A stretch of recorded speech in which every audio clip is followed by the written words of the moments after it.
Good morning to all. I'm Father Debin Joseph, teaching you social science.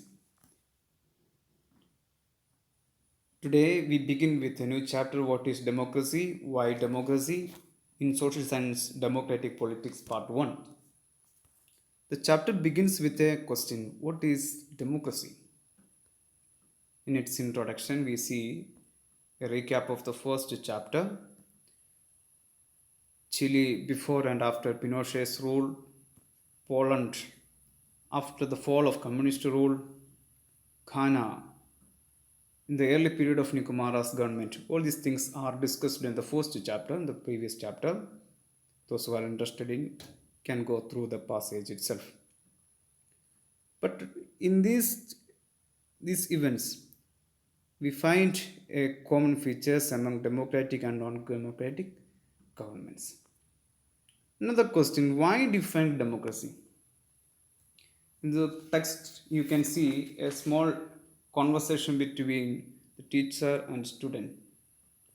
Kindly go through the passage, pause my video, find the major terms and concepts discussed there, and come back.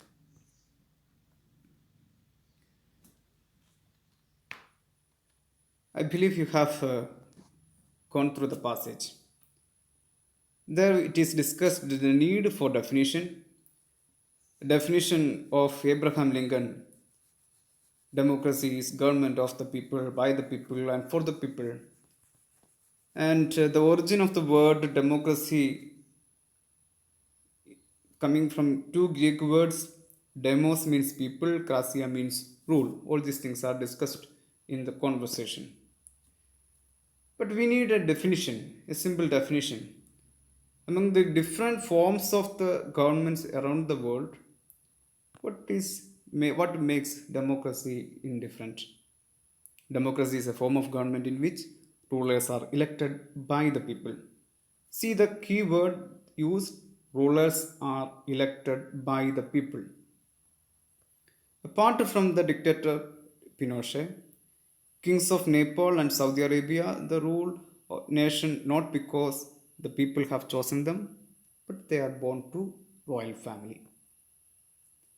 This definition allows to separate democracy from government that are clearly not democratic. Democracy is people's rule. But there is an inadequacy of this definition. Election becomes the measurement of democracy. Kindly go through the definition again. You can see democracy is a form of government in which rulers are elected by the people. Rulers are elected by the people. Election becomes the measurement of democracy. So, every government wants to be called democracy, even if it is not.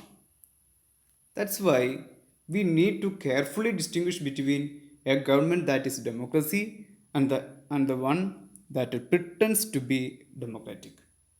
We will discuss later. So kindly go through the passage again. The major terms, major definition used here about democracy.